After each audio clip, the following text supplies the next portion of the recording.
In these days of hardening frontiers and where the public debate is not only becoming more intolerant, but it strikes me as also increasingly parochial, the fact of offering an intellectually and physically mobile environment for addressing some of these pressing issues is vital.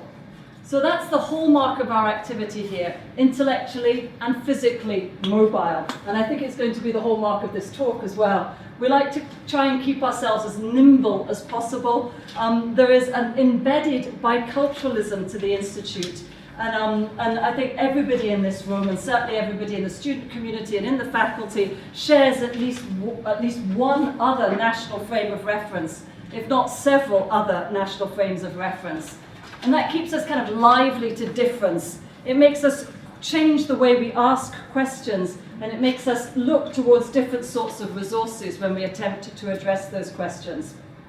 And it also, I think, really importantly in the context of this lecture series, it makes us always start with at least one, if not several, thoughts about the local situation from within which we're speaking, and how we can extend from that local situation towards the international and transnational dynamics and categories that structure our relation to the social world.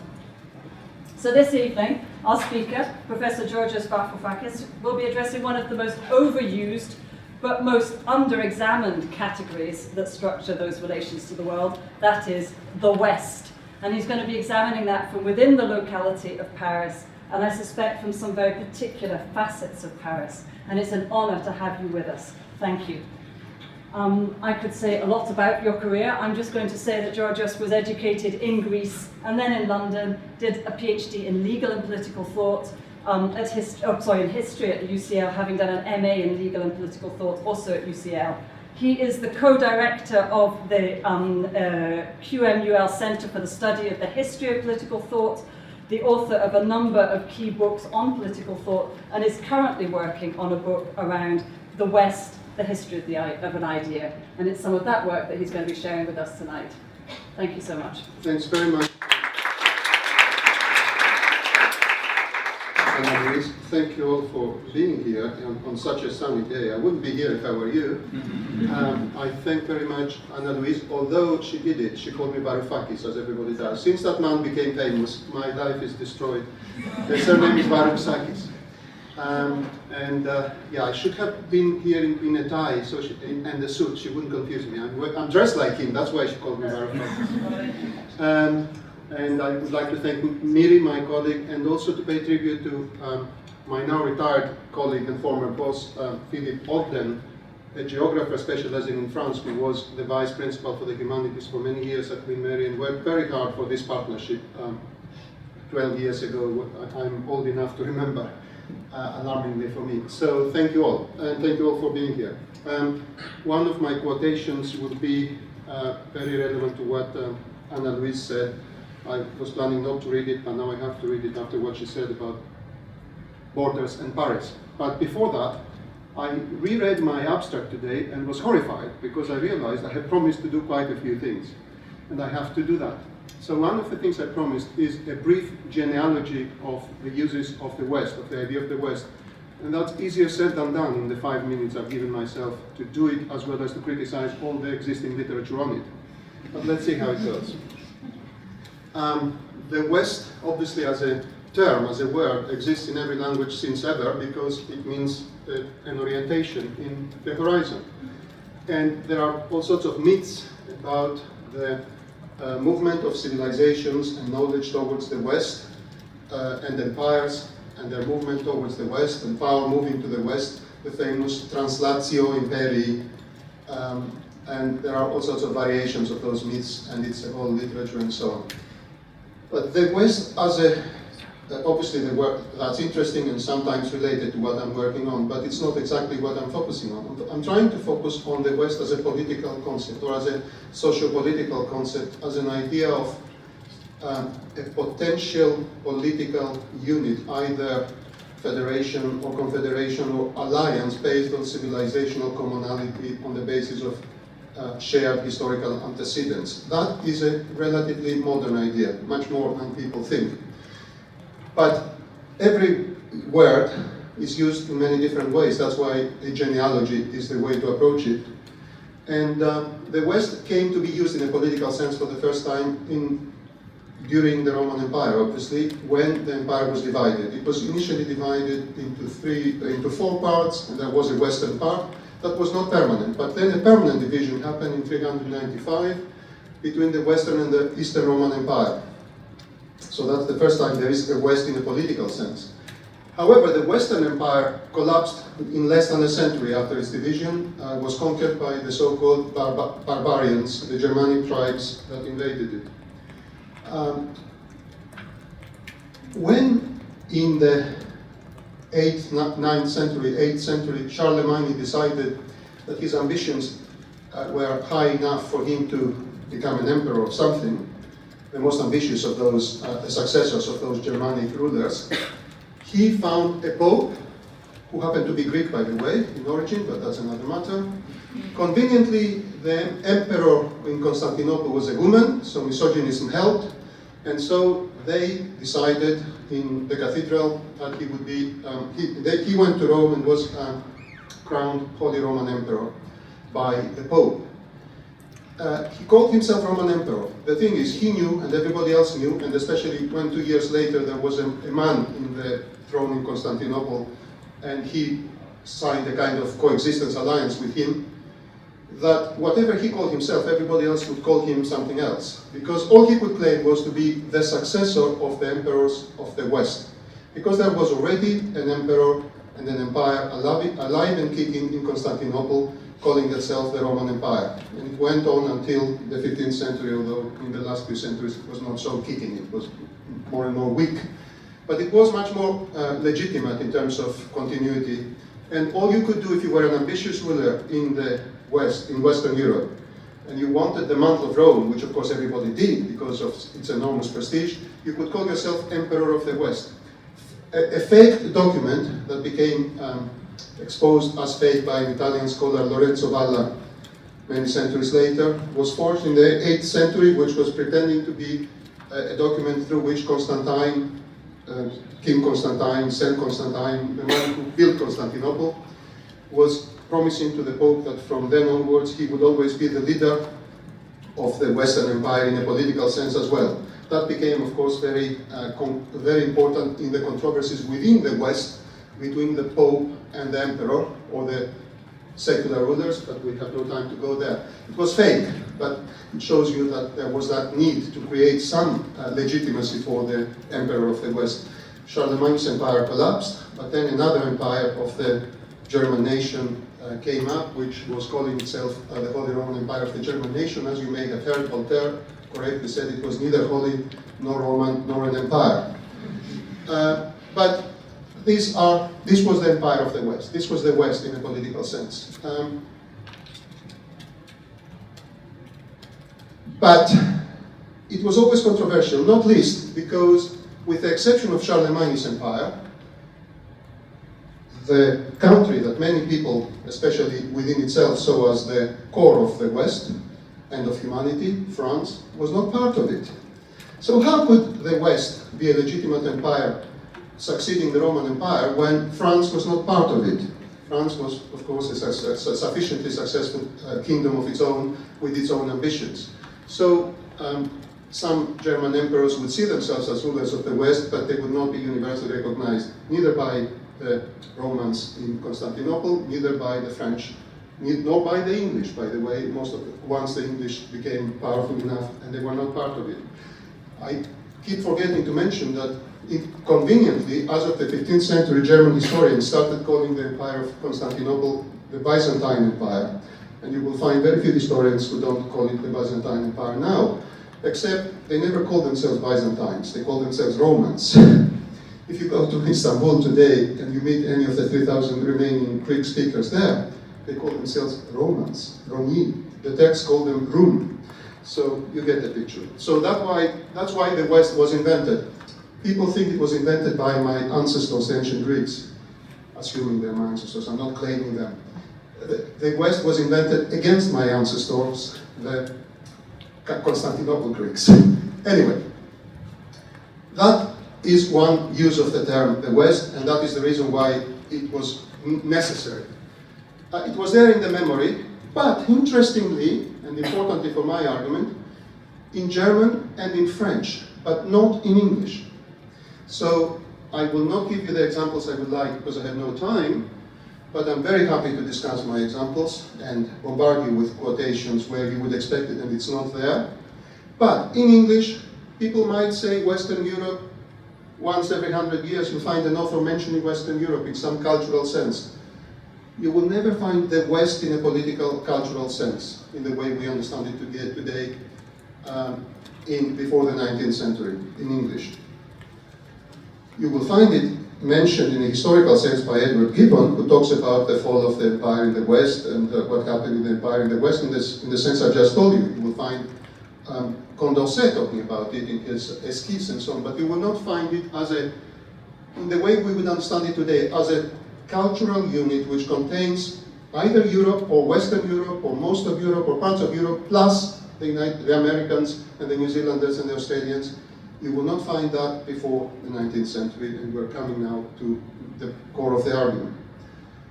Or not yet, because I have to continue with the story. So, in French the word was used interchangeably with Europe from time to time to refer to oneself and one's ancestors, because very simply the French felt they were at the heart of the empire of Charlemagne, which was calling itself l'Empire d'Occident.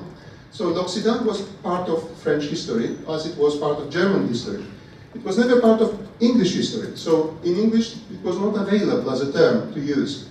People, when they talked about themselves as part of a broader civilization that supersedes their national, that is more overarching than national borders and national identities, they would talk of themselves as members of Christendom or later of Europe. Again, there is a long literature on how Christendom stops being used more and more, and Europe becomes more and more available for a number of reasons, including the obvious one of secularization, of people being deists or atheists, or all sorts of other religions. So, if you didn't want to identify with Christendom, you would identify yourself with Europe, and Europe became the overarching civilization they would see themselves as members of. It is surprising, because you would expect, like with everything, more or less, that because they always talked of an East and an Orient, that they would, in contradistinction to that, speak of themselves as the Occident or the West. They didn't. They spoke of Europe. They were very happy to talk of themselves as Europe, and the others as the Orient or the East. Now, what the Orient or the East was a very complicated story. It could mean the Ottoman Empire, and as the Question d'Orient, the Eastern question, was becoming more and more hotly debated in the early 19th century, especially after the Greek Revolution and then an independence of a tiny bit of Greece. It was discussed much more, but I have quotations here which, luckily for you, I have no time to read, of Michel Chevalier writing in Lettres sur l'Amérique du Nord, le peuple que nous avons l'habitude d'appeler orientaux ne sont que du petit Orient. Ils ne sont pas, ils ont cessé d'être pour l'Europe des adversaires redoutables. Do I take for granted that everybody speaks French, or shall I translate, Ana Luis? Yeah. So the people we have the habit of calling Orientals should be called of the Petit Orient, of the Little Orient, what later came to be called Near East, or all sorts of things. The term was not yet invented, Near East. So, and they are not alarming, they are not dangerous rivals for Europe. They surrendered to it in Adrianople, in Navarin, and so on. Various battles where Western Christian powers defeated Muslims or Persians or whatever, Turks. He mentioned to say they are not dangerous for us. Now, he distinguished le Petit Orient from le Grand Orient, which was China, further away, China, Japan, and so on. You see a gesture towards the creation of the later term Middle East or Near East, which came much later. So, l'Orient meant all sorts of different things. and more or less accordingly, l'Occident or the West meant all sorts of different things.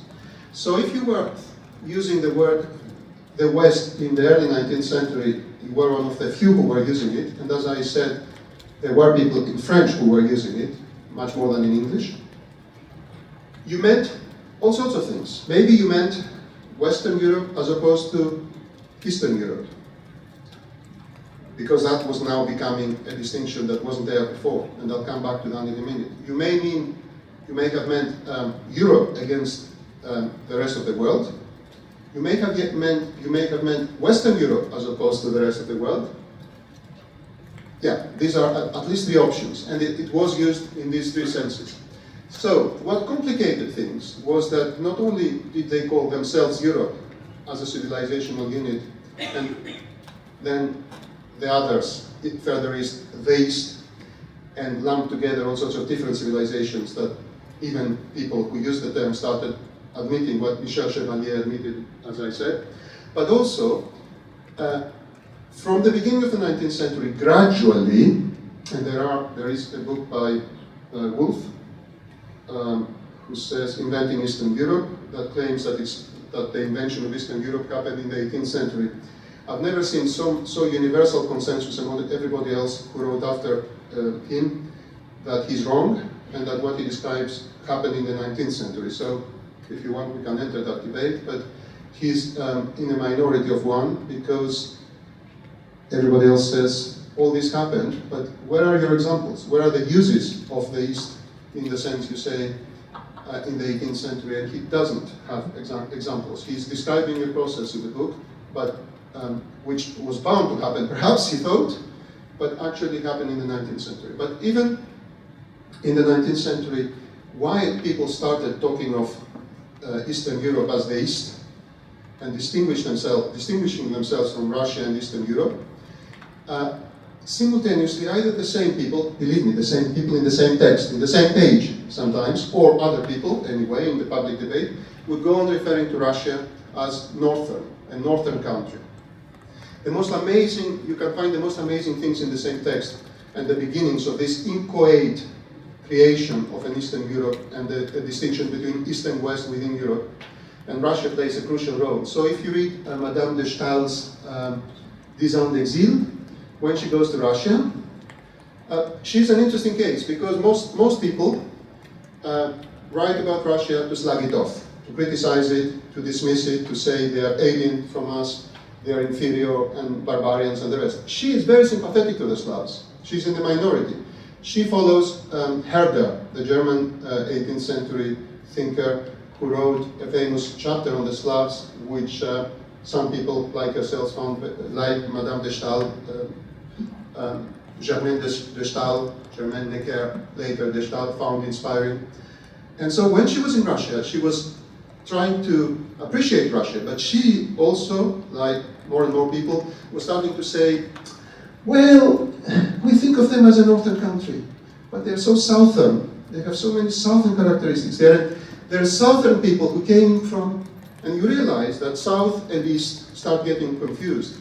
And then she, in the same page or a bit later on, starts comparing them to Orientals and saying they're more Oriental than Northern. They're Oriental, more and more. As I said, in her case, not in a dismissive way, but in an interested way and in an appreciative and curious way.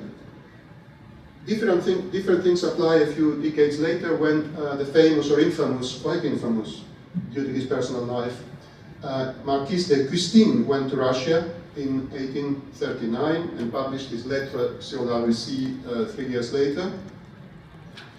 Of course, he went to Russia, he met people, but most of the book was a reproduction of stereotypes. There is a lot of research that shows that he copied people from things from newspapers, so he pretended to have seen things in Russia, he read about Russia, and he copied all sorts of previous authors. What I find absolutely scary, and also obviously fascinating for the historian, is how easy it is to trace how lazy most people are, and how one source can lead to a huge number of reproductions of stereotypes because they read a successful book, either by a Russian historian or by a non-Russian historian about Russia. So Karamzin, the Russian historian, because it was published in French in the early 19th century, the influence of a book like that is just unbelievable. So anyway, Custine is the most typical case, the more typical case. I went there open-minded about political regimes. I didn't like our own parliamentary liberal wishy-washy system. After I went to Russia, I realized how horrible despotism is and so on. It was a litany of accusations against the Russians and their barbarism and their despotism and cruelty and so on. And therefore, how lucky we are to live in France under Louis Philippe's government, parliamentary constitutional government. As I said, he set a trend, so many people started copying him. So I go to the Bibliothèque Nationale and found books where half of the book is quotations of him, some of them clearly and some of them plagiarized and so on. And he plagiarized Madame de Stael and others, of course, and so on. So, to come back to my difficulty with what the Occident means, it seems to me that the beginning of a differentiation, of a use of the Occident in a cultural sense, is exactly in those environments where Europeans call themselves Europeans and continue calling themselves Europeans, but in that particular context where they talk about Russia or find themselves in Russia, and I suppose the same happens when they go to the Ottoman Empire, or Greece, which has just been an independent state, but they go there and they think, oh, this is Oriental, this is Oriental, this is not, they are not ancient Greeks going around in their wonderful dresses and building Parthenons. They are Orientals, because people thought in those binary categories. So when you compare yourself with somebody that you think is potentially European, or is called European, but they are very unlike you, you start thinking, okay, they are not Occidental, they are not Western, though. Because the big problem, you see, is Peter the Great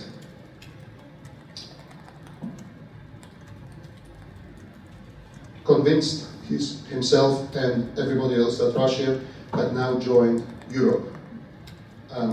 Westernized these people, well, westernized in the superficial sense of forcing your elites to speak French and forcing your people to cut their beards and so on.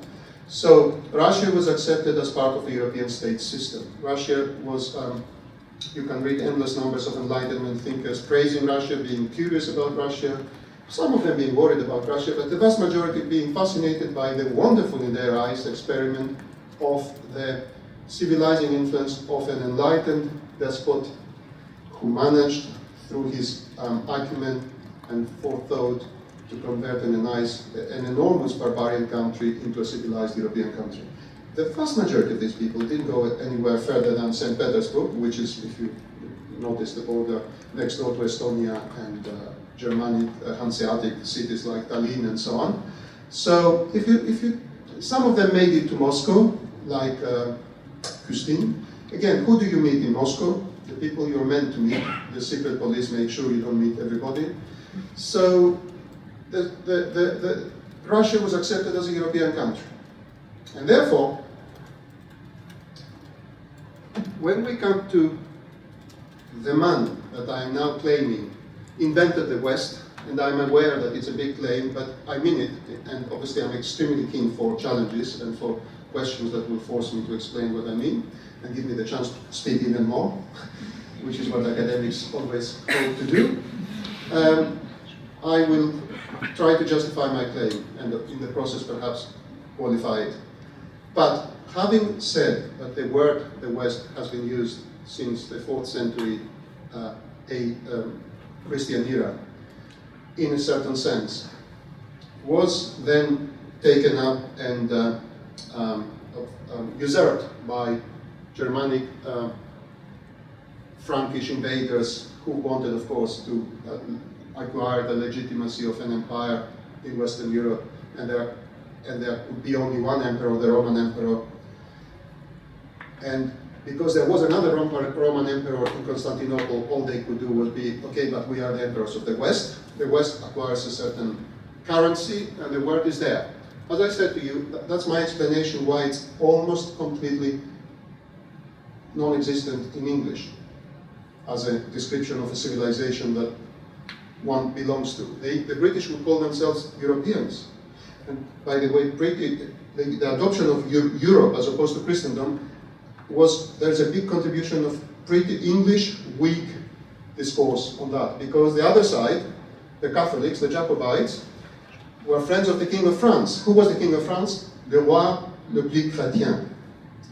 La fille aînée de l'Église was France. So, if we talk about our common Christendom, Christianness, we are in danger of accepting surreptitiously the aspirations of the French king for universal dominion in Europe. That was always the fear of the Whigs in England. So it was the Whigs who started talking of William III of Orange, the Dutch invader that some of them welcomed, as a liberator of Europe and a defender of the freedoms of Europe. So I'm trying to say the English have not always been against Europe, as they think. So back to France.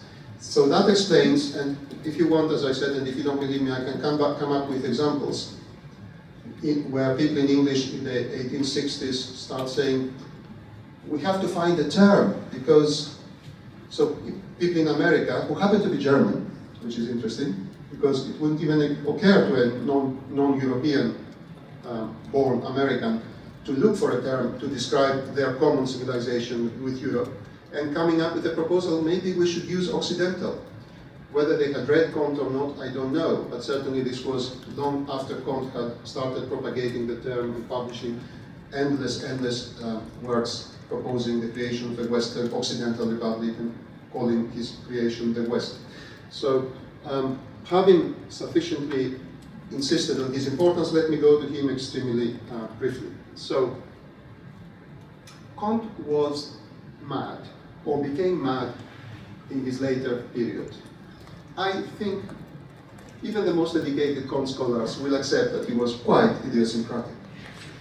I think all his critics, beginning with John Stuart Mill, who felt extremely embarrassed to have been admiring of him and written in his support when he read his epistemological works and his early works, philosophical and scientific works, classification of the sciences and so on, the philosophy of history, the three stages.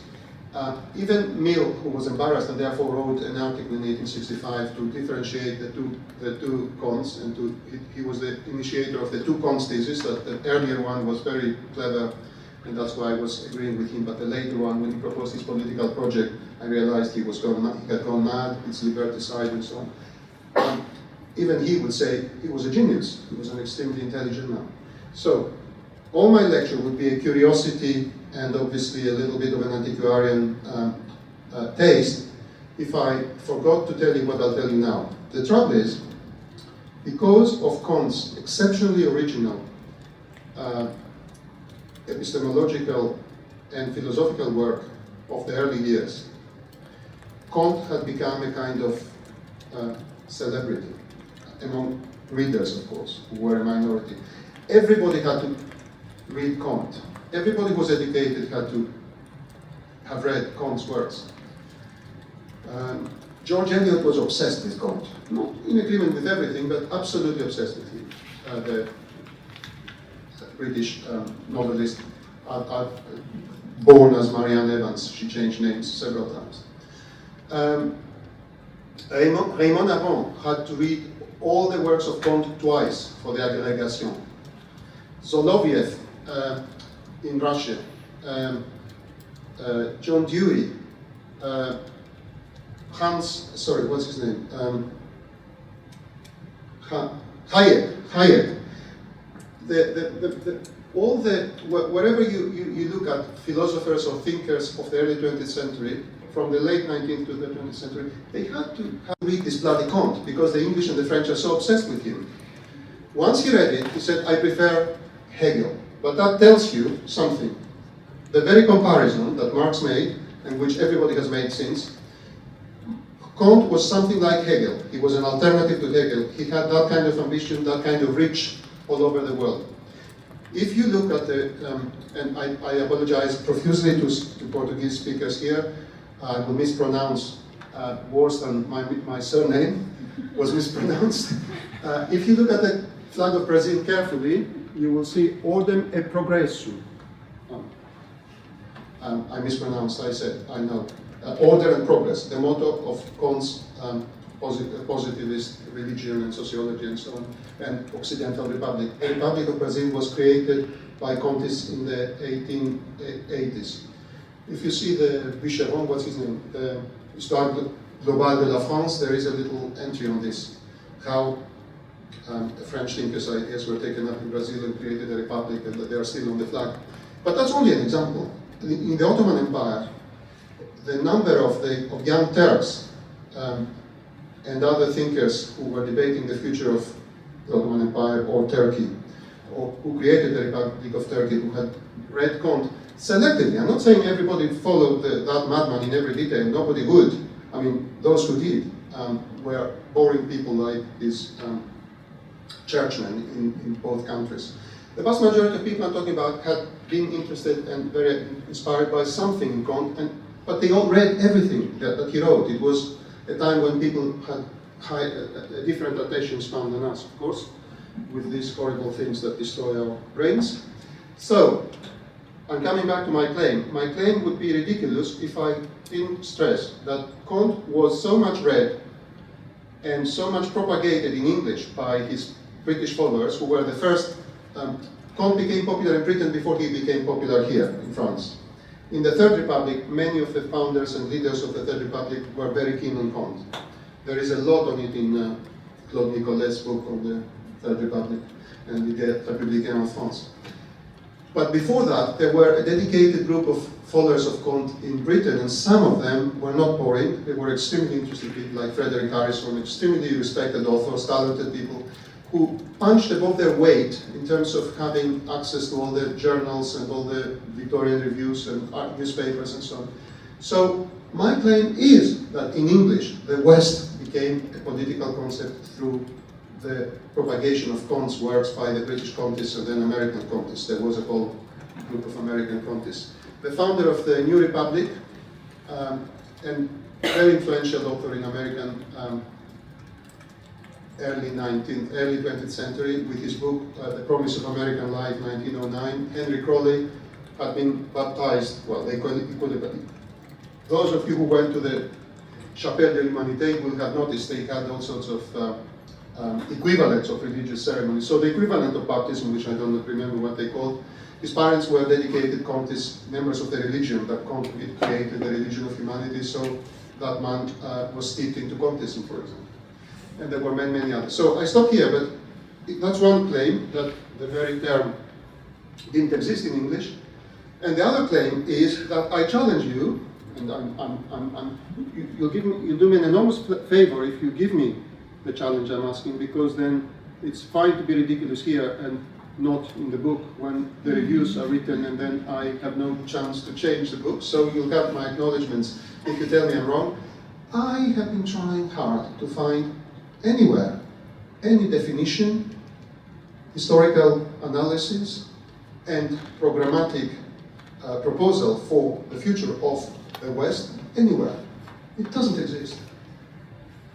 Obviously, Comte was mad and wrote as a recluse in Rue Monsieur le Prince number 10, where some of you went, and he spent too much time planning all the details. But the whole idea was that he had studied the history of the world, and I'm trying now to summarize super fast, and his understanding of history led him to believe that there is an elite of humanity, a vanguard of humanity that was more developed than others. He insisted this is not genetic, it just happens. Everybody can adopt the system I'm going to propose now eventually. C'est une question de vitesse.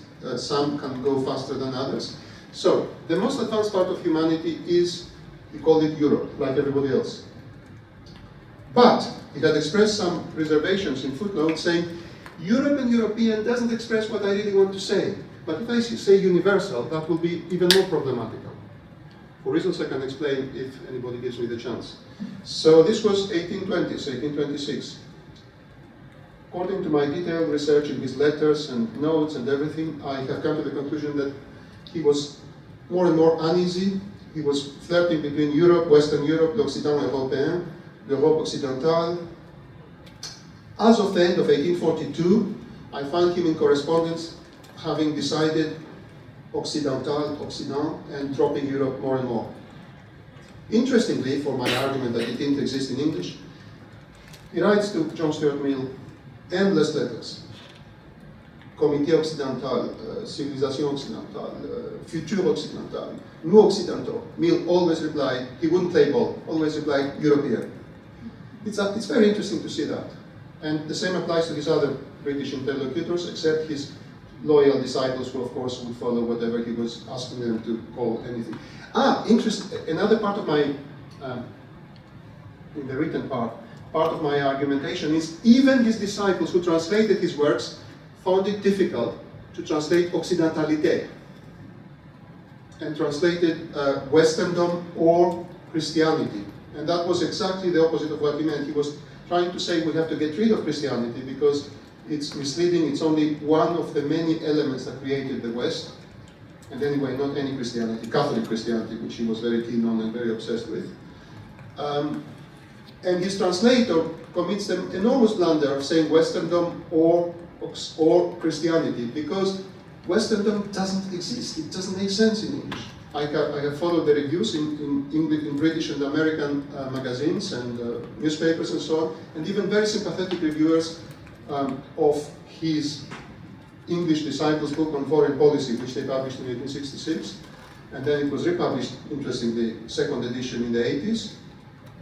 They all are puzzled by the terms, and why do they call it West, and why do they include only whatever was influenced by Rome and nothing else matters, and why do they downplay Christianity? Some people got it, some people didn't get it, some people you could see. Because they are proposing something completely new, they need a new term, less loaded with associations that they don't want. Exactly. Those reviewers got it very well. So both Comte and even more, his disciples, his followers, his successors here in France, Pierre Lafitte, professor at the Collège de France, and in Britain, Richard Congreve initially, they are much more explicit than he is why the West was necessary as a term to replace Europe or Christendom, and they are very, very clear about it. Europe is very confusing because people think Europe includes Russia. What we are proposing should not include Russia. Russia is Eastern, much more Eastern than the Ottoman Empire. His British appointed leader of the British Contest Congreve is very interesting. He says in 1866, in an article entitled The West, it would have been wonderful if we could admit immediately in the Western Republic that we are proposing the Ottoman Empire. And he says more or less, I'm paraphrasing, it would be such a wonderful message to send to exclude Russia, which is Christian, but not good for the West, and to include a non-Christian Muslim nation, country like the Ottoman Empire. But unfortunately, the Ottoman Empire is not ready, and we can't admit anybody who will adulterate the cohesion of the Western body, which is already very weak. So it was all about cohesion, and his problem was the following, and I'm trying, you see, because it's complex, I'm trying to avoid it by digressions, but now I have to come to his problem. His problem was the following. He had that conception that he had found a solution to the problem. The problem was that for centuries, Europe, the Western, what he called the West, Western Europe, the elite of humanity, the most advanced part of the world, had been in revolutionary crisis because of the anarchical doctrines that led to the French Revolution. It all started with Protestantism, which he hated, which destroyed the spiritual unity of Catholicism. And Protestantism, Reformation, and then Enlightenment led to the anarchical, metaphysical doctrines of rights, human rights, individualism, popular sovereignty, and other such nonsense, according to Comte. Now, these things were necessary because the Ancien regime was bad and corrupt.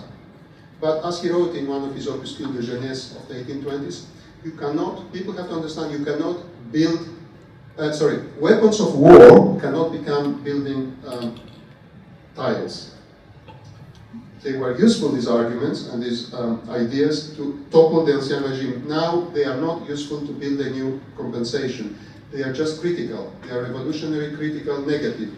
On the other hand, because the so-called liberals or radicals or Democrats, supporters of the French Revolution and the rights of man, were so anarchical.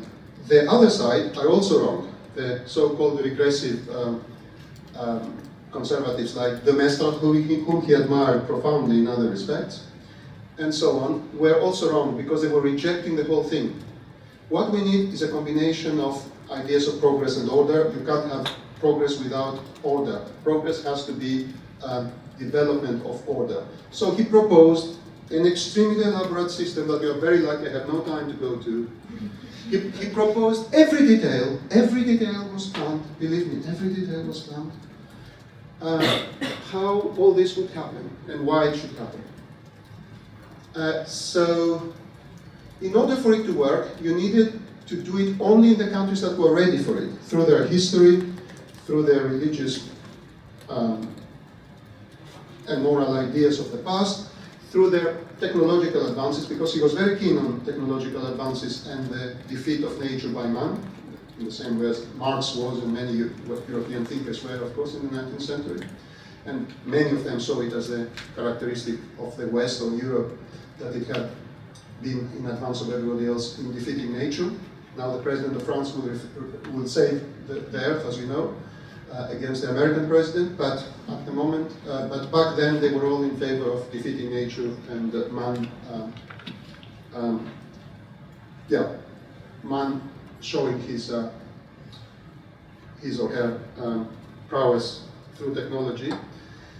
So all that meant for Comte that those nations that were most advanced, and he was slightly vague, but basically he meant Western Europe. So by nations, he meant what we would call linguistic groups. The 5 great nations that have since the time of Charlemagne been together and solidaire and formed a political union, in his opinion. France, of course, Italy, Spain, in that order. Comte was from Montpellier, so Spain was always very important for Comte.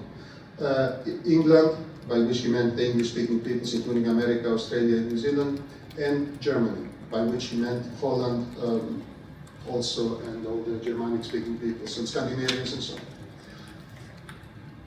The plan was radical because France should lead the way, as always, because it is the vanguard of humanity and the most advanced nation. So France should decompose La République une et indivisible, believe it or not, had to decompose into 17 republics by the end of the 19th century.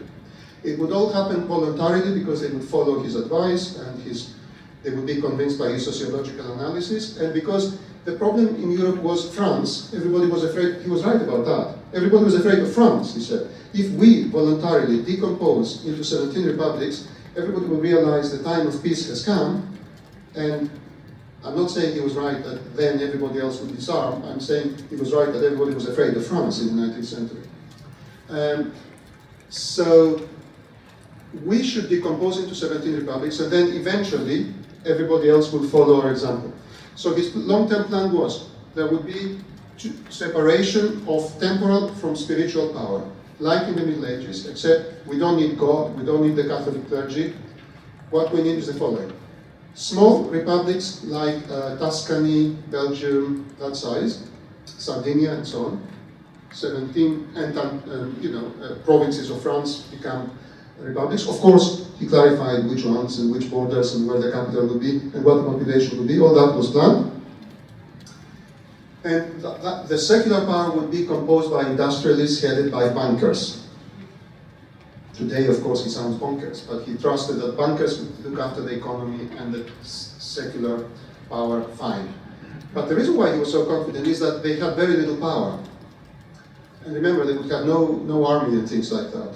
The West would only have a gendarmerie, common for the whole West, and would only have a flotte occidentale, a Western navy that would police the seas and help the weak. That was the idea.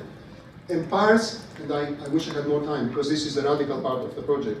Part of all the literature so far, including the Reef Lectures by Professor Antonio Pia 2 years ago and the book that he just published this month on them, argue that the West was invented in the 1890s because of the needs of British imperialism. Well, no. Comte wanted to abolish all empires when he invented the West. The man that they all claim was the first to use the West in a sustained way in English, Benjamin Kidd, 1894 and 1900, was obsessed with Comte, had read Comte endlessly, speaking Comte. He didn't invent anything, believe me. And one person copies another, as I said. So there is a particular book that everybody's copying, and then everybody else is copying that, and you can trace it. And if I had time, well, read my book, you'll see I trace it. Anyway, I'm sure I convinced you not to read my book, because the inventor of the West was bonkers. But the crucial thing is, the scale of the secular state would be tiny, but the scale of the spiritual power would be the whole of the West, like a République Occidentale. The capital would be in Paris, the pontiff of humanity, the high priest of humanity. Half of the time he calls him high priest of humanity, half of the time high priest of the West. There is a reason for that. He would be both, eventually, that person. Initially, he would be the high priest of the West. So that person would be Comte initially, if all went well, and then his successors. The capital, naturellement, has to be Paris, because it is the capital of the country that is in the vanguard of everything. It's in the middle of the West. It has always been in between the northern and southern nations. That's not a particularly Comtean idea, of course. If you have read a bit of Michelet, you will know that it was commonplace in France. That Europe combines all the good things of the world, and then France is the epitome of Europe, and then La Région Parisienne is the epitome of France, according to Michelet, because it has no local characteristics, it has shed them, and therefore it's higher in terms of civilization, mind over matter. He more or less says the same thing when he talks about Paris and why Paris has to be the capital. So the churches of the Church of Humanity, of the religion of humanity, have to point towards Paris, the way churches point towards the holy places now. They have to point towards Paris, all of them, and so on. He went into great detail what should be there, the mysteries. You are very lucky I have no time, that's all I can tell you. You can see I have suffered to learn all these things, so somebody has to understand how difficult it is to go through Comte and pretend to be sane after it. So, but there is a but, so I can talk about Paris if you want me to talk about Paris, give you some quotations, why Paris and so on, but there is not much time for it. The interesting twist of the story is the West is only the last stage before the achievement of the real humanity. Because it's more advanced, it has to organize itself internally, follow his reorganization. He knows it will take time. He thinks it will take a long time, not immediately, because he wants it to be voluntary. So once the West has reorganized itself according to his plan, small republics plus spiritual power from Paris for the whole of the West, guiding people's morality and indoctrinating them into loving each other and abandoning selfishness. Altruism was invented by Comte. The term didn't exist. He coined it. Vivre pour autrui was one of his mottos. So once the cohesive Western Republic was securely successful in its reorganization according to his sociocracy, as he called it, following the principles of his sociology, then it would start admitting everybody else little by little as soon as they were ready, if they wanted. It wouldn't invade anybody, it would have no army, only on the basis of example, sympathy, and voluntary adhesion. And he had elaborate plans who would be admitted first, who next, Persia, then shortcuts. The Chinese might be admitted earlier than people think because they had not been contaminated by monotheism and all this religious nonsense that Europeans had to go through, and fetishism. He had various exotic ideas about that. So then the capital, I'm looking at you, Engin, the capital, of course, would move to Constantinople, because that was the world's desire. That was the city that would unite East and West. So the final capital of humanity would move to Constantinople, which is, of course, a Roman thing. That's what Rome did. Constantine moved his capital to Constantinople.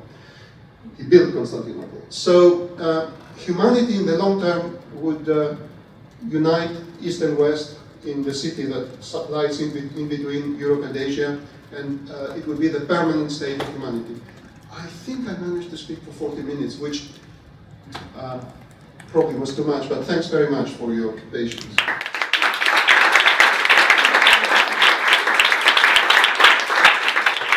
Why right through the history of humanity in the West and then into the specificity of Ile-de-France versus Paris versus Constantinople. So a huge map, and then with lots of sort of specificity as well. So I'm sure people have got tons of questions, I know I have, but I'm going to turn it out to the floor to see how people want to take up the challenges that Georgios has challenged you to take up. Tom? Yeah. I was just wondering what you about the idea of like the rise of the idea of a nation state, and how does the West need to exist because the nation state the Westphalian, etc.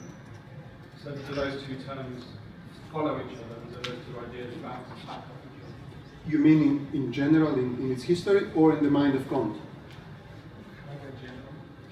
Yeah, well, I'll start with Comte in the sense he's the most explicit. Most people haven't been. Hannah Arendt somewhere says the reason why we miss quite a few obvious things is because we think it's obvious, so nobody's curious about it. So everybody takes for granted that the West has always existed, and so there's a lot that we haven't thought about. And the people who have tried to think about it are not historians, they're geographers, they're English literature professors, and there's nothing wrong with that, they're wonderful people, but they don't go into the details. They come with sweeping statements like the West was invented in the 1890s because of the needs of British imperialism. And everybody else agrees with that. So Comte, who was explicit about all these things, your question is brilliant for Comte.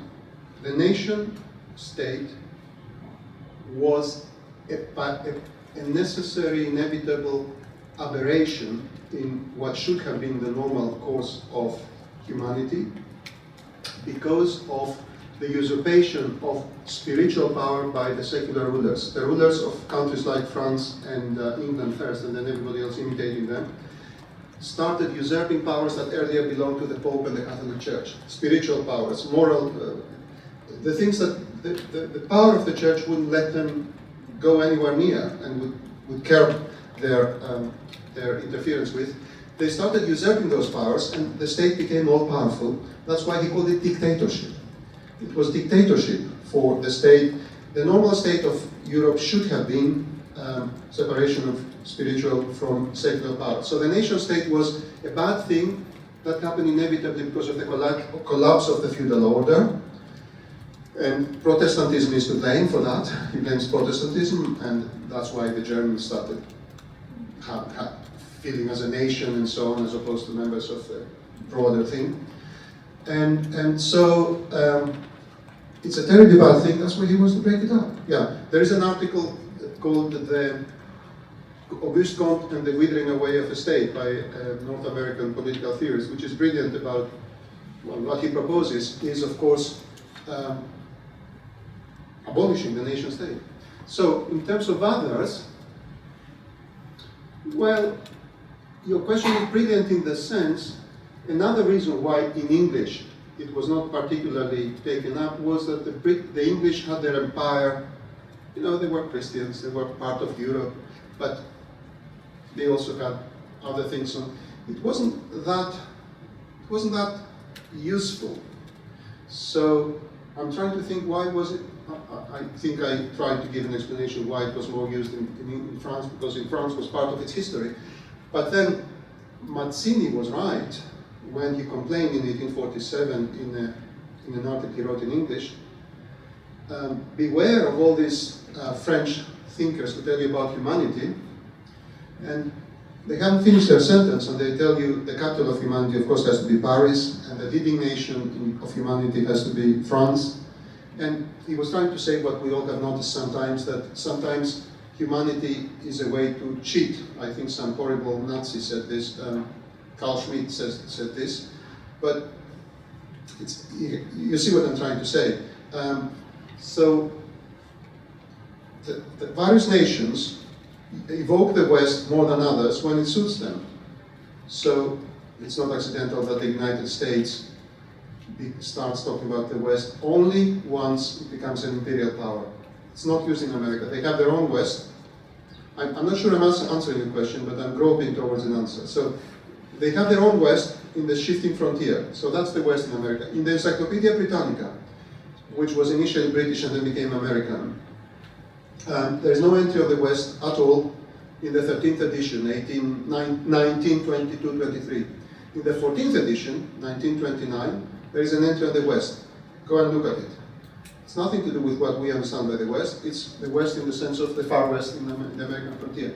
So that's one reason why one can understand why the Americans didn't talk about the West. The other reason is they didn't want to identify with the Europeans. The whole American self-perception is we have nothing to do with those imperialist empires who are the New World and they are the Old World. So the only people who talk about the West and West Occident and we are part of an Occident are German emigres. All professors who went to Germany for some years and then came back to America and started speaking of Western civilization in the very end of the 19th century and the 20th. Once Theodore Roosevelt starts thinking America has to stop its isolation and we need to have a cake, part of the cake of imperialism, they start talking of themselves as a Western power that legitimately should have interests in the rest of the world.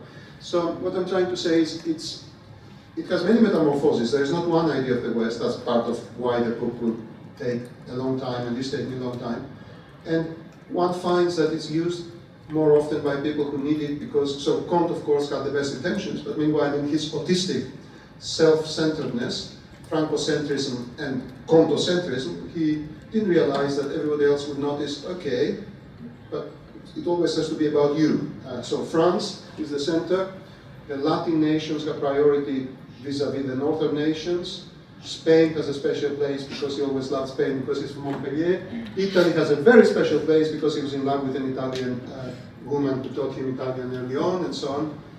I'm not into psychohistory, but what I mean is it's strikingly Latin-centric, Franco-centric, Paris-centric, Comte-centric, the whole idea.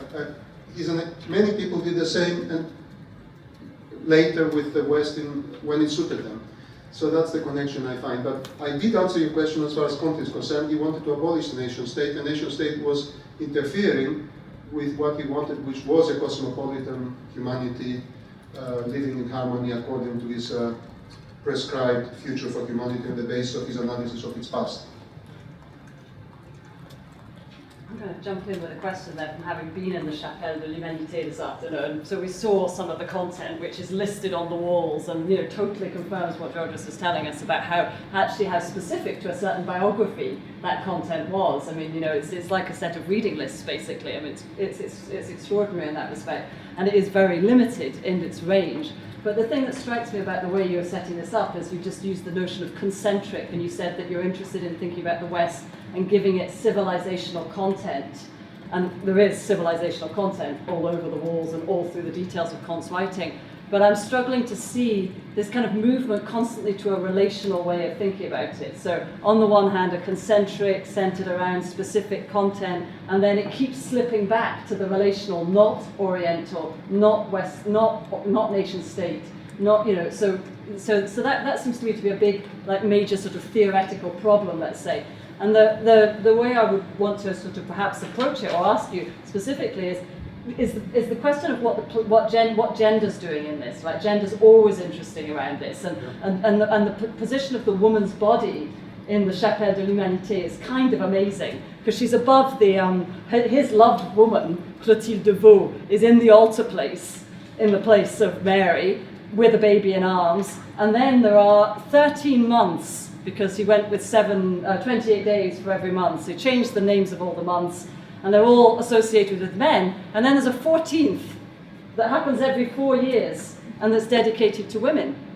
So there's a kind of, within the program, there's this relational dynamic within the concentric content. And I wonder if you could say something about that question of whether gender is where it all starts, if you like, sort of fracturing from within, let's say. Well, it's a horribly good question. Well, we asked several questions. Yes. And I will focus on the last. On the initial, I will only say yes, absolutely.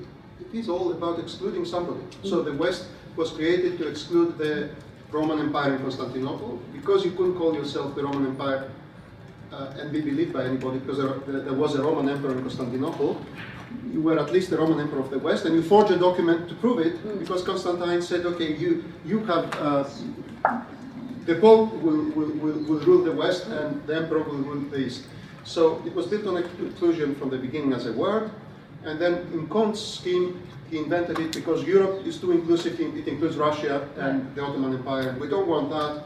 So let me find a new term. It's very explicit, very clear. So yes, absolutely. Relational.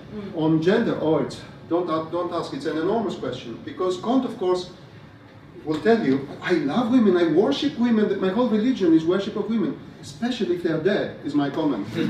After she died, he worships her. When she was alive, he was rejecting his advances, and well, I'm sure that his love is very genuine, but I told you, I think the guy was mad by that age. So he started imagining things and praying to his memory and so on.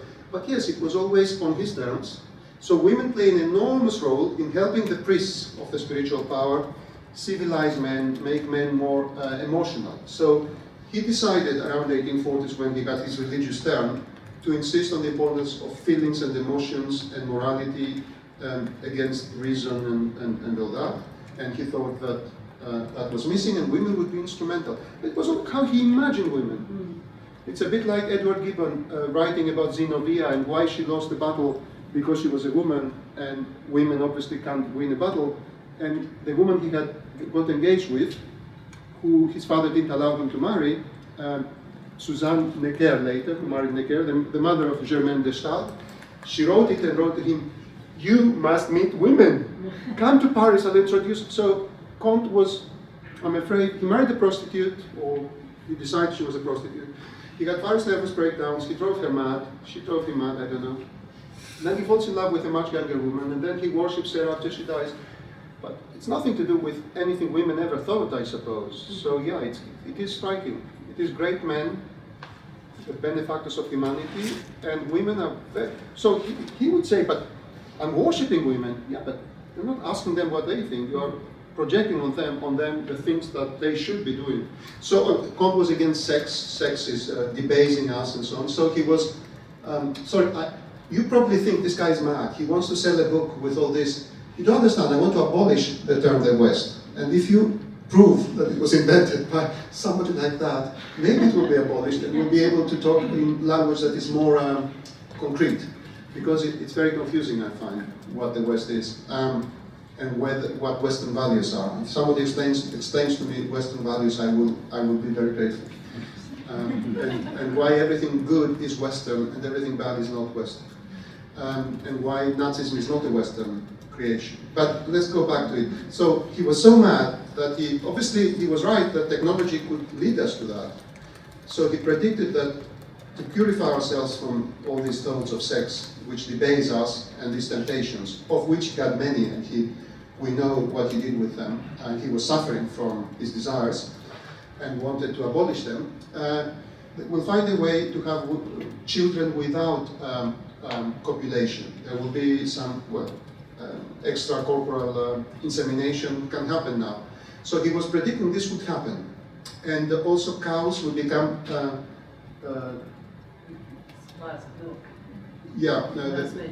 vache carnivore. Technology can do anything. Yeah. So there is a book called Vache Carnivore by a Comte scholar. So women have to be pure because he has to be pure and not tempted. Yeah, it's quite, gender is a very interesting issue. There's another gendered issue, which is the Saint-Simonians, of whom, of course, he was one, except he argued with Saint-Simon, and then he hated everything about them. They had come up with similar ideas, and they always insisted on the need to unite East and West. Mm-hmm. So that's why they were obsessed with Constantinople. That would ultimately be the place where they would everything would move on and so on. But if you read the way they put it, it was always we have to unite matter and spirit, woman and man, Orient and Occident. And notice the order in which I put them. When they describe, the Orient is more materialistic, the West is more spiritual. It's exactly the opposite of what Rabindranath Tagore thought in the early 20th century, of course, and many people in Russia thought about the West. Woman, the Orient is feminine, it's too emotional like women and so on, we have to guide it with spirit. So it was always, who was on top was always clear, suddenly, yeah. So one could write the whole thing through a gender perspective, yeah. Charlotte. Thank you very much. I was just wondering if Comte had any particular... I can't hear you. Sorry.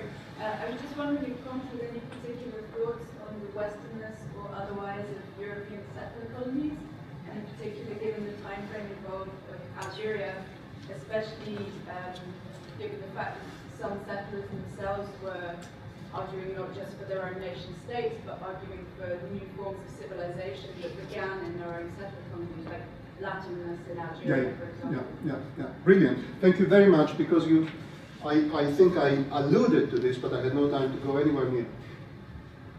He included all the transplantations of West Europeans to the rest of the world. So Latin America, all of it was part of the West, because it was Iberian people who went there. That they were not alone there, he doesn't discuss. New Zealand, Australia, and North America, they are all part of the West, and that's exactly part of the justification. We need a new term, because Europe is both too all-inclusive and also both exclusive, too narrow. It doesn't include Western populations that should be there. So that's one thing. But having said that, the whole thing was against imperialism. He wanted Algeria to be liberated, to be independent. He wanted the French to leave Algeria. He was against empires. Any conquest was anachronistic. According to his philosophy of history, the positive stage at which now the most advanced part of the world was reaching meant that war is an anachronism. You don't do war, you do industry, and it was very schematic, and like many other thinkers, of course, war is anachronistic and we don't want war. So conquest is no, no, no. Algeria has to be left alone, Gibraltar has to be left alone by the English, India has to be independent immediately, and so on. Where he has a very blind spot again, like with women, is he's meanwhile celebrating the fact that the Spaniards increased the Western family, as he says, by so many people and countries in Latin America, as if they didn't do it through conquest. Well, he would say conquest then, unfortunately, was happening and necessary, like with the Romans and so on, but now we don't do these things anymore. But in what way the indigenous populations or the slaves were Westerners of the advanced kind that he was talking about, and whether in those countries there was a much more mixed situation that he should address is another matter, of course. So I hope I answered the question. Wherever it was supposed to be white Westerners who went from Europe, they were Western, if they were from the 5 great nations. He made 2 exceptions. 2 countries in Eastern Europe should join the West or almost immediately. The one for historical reasons, the other for, both historical reasons. Poland, because it was Catholic for centuries, and Greece, because of ancient Greece and how it had impregnated the West through Rome, and therefore you have to include it. And then he hoped that Greece would bring in its neighbors little by little and so on. It was all created in his mind. I haven't mentioned that Comte spent, I think, 6 years or more while he was writing these things, going through hygiene cerebrale. He didn't want to read anybody else's works in order not to contaminate his thoughts and his system. So he would not read newspapers or anything. He made John Stuart Mill the enormous compliment of reading his System of Logic before it was published, and he said, I would never do it for anybody else.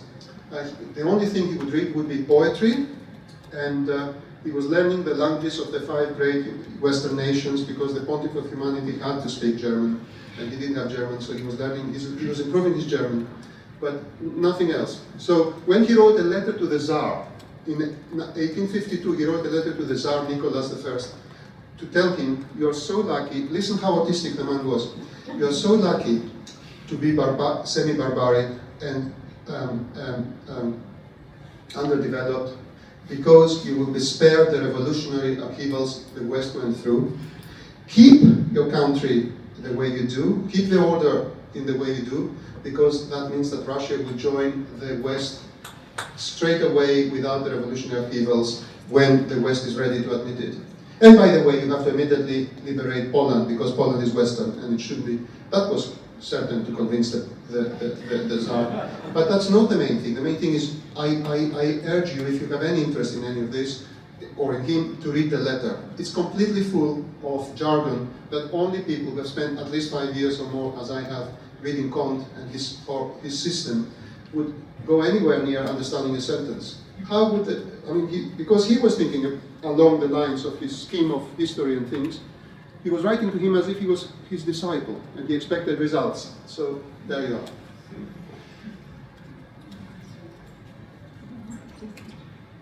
Thank you, Professor Talk. I have two questions. One is I'm just curious to know a bit more about what inspired you to take this project up in the first place. And also just wanted to invite you to situate what we're talking about today in relation to the book as a whole, like kind of schematically, what sorts of stages does the history of the West go through? Imagine you've got the pre-history of Charlemagne, you've got Comte, imperialism, the Cold War. I suppose I'm asking you to kind of outline potentially the chapter structure. Yeah, well, And then, so just to, and what, if anything, is kept from the Comtean vision of the West, as our understanding of this notion changes over the decades? yeah. And what gets lost? Thanks very much. Well, the answer to the last question is, I don't want to do that at all, because I agree with Nietzsche, not on many things, but I agree with Nietzsche that you can only define something that has no history. A concept with such a long history that I'll be describing, by definition, you can't define. So if I were to try to define the real West, which some people do, so there are brilliantly researched books like From Plato to NATO, The Idea of the West and Its Opponents by David Kress, a Norwegian, very long book, 700 pages, which pretends to be a history. And what he does is he says, so many people have got it wrong, let me tell you what the West is and what we should understand of the West. He's a primary source for me. He's one more of my many definitions. I can't take him seriously as a secondary source, as somebody I'm going to criticize, because I dismiss him in the first place. He's not in the business of writing the history of the idea of the West. He's in the business of telling people, no, my understanding of the West is correct. You don't understand.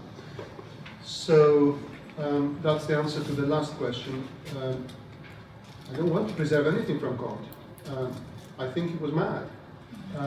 I think it's terribly interesting historically why he was so popular and why he came up with this. Well, like other mad people like Rousseau, he identifies an extremely difficult problem, which is we're heading towards various things after the French Revolution. How do I forget about Rousseau? Rousseau means something else, but they identify very crucial problems which they don't resolve. That's what I mean.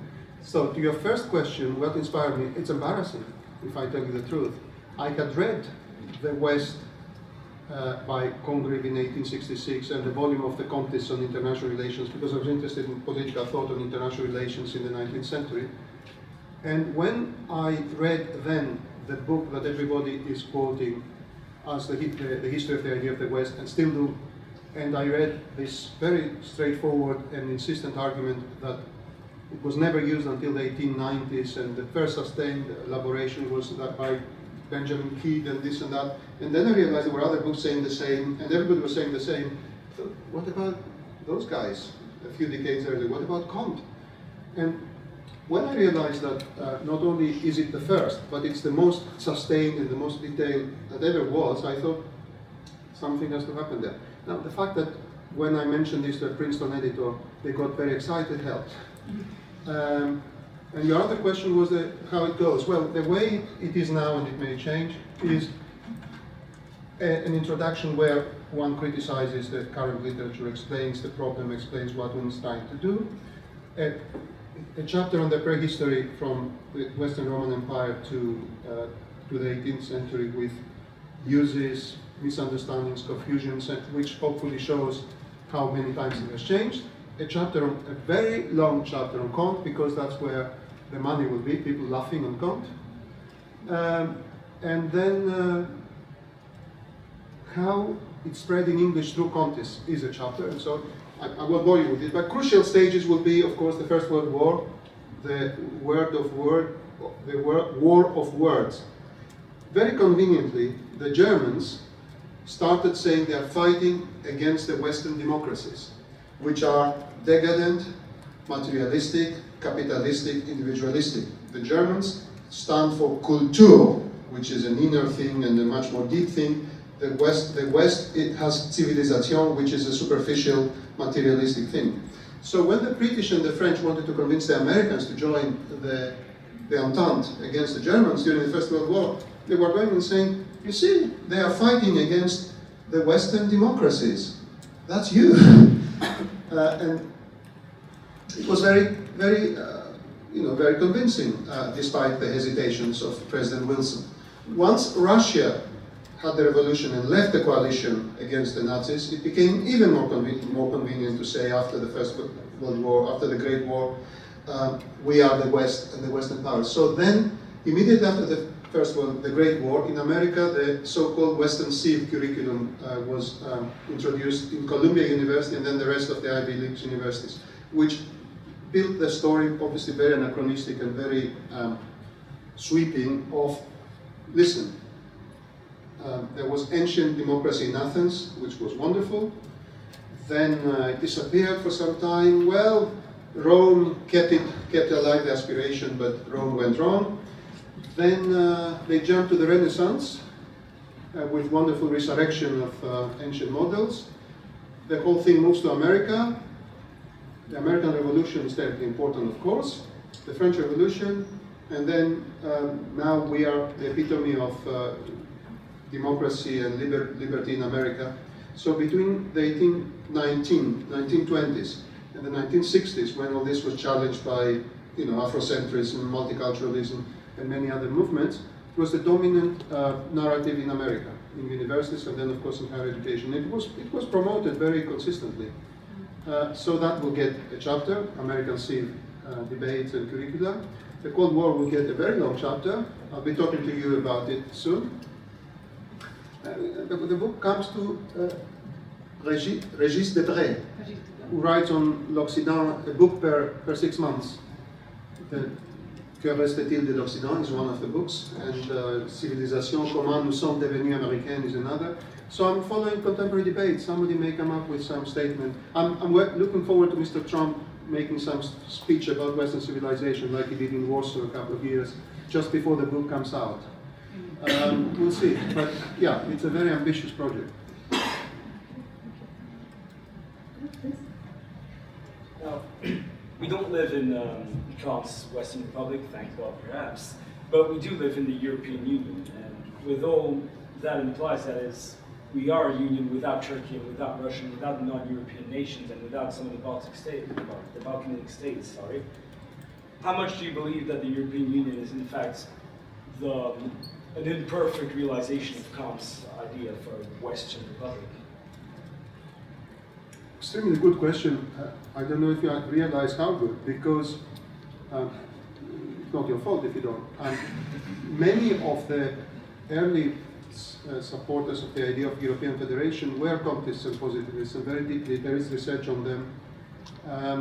So a lot of the argument against enlargement, in favor of cohesion, clearly the EEC started as a Carolinian Europe, as the Europe around the Europe of Charlemagne that Comte had in mind, plus Britain, which reluctantly eventually joined. And the whole thing was torpedoed by the British for not civilizational reasons, but very practical reasons. The Conservative Party could never agree with itself, we know that.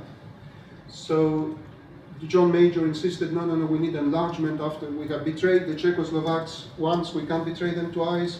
We have to we need restitution of historic injustices towards Poland, and complete nonsense. I wish he believed them, and I have nothing against him personally, but it was all to save. I mean, they thought the only way to stop Delors and other people's plans for further union that will certainly topple the British government if it's part of them is to go for enlargement in such a way that then all these things will become impossible and unmanageable.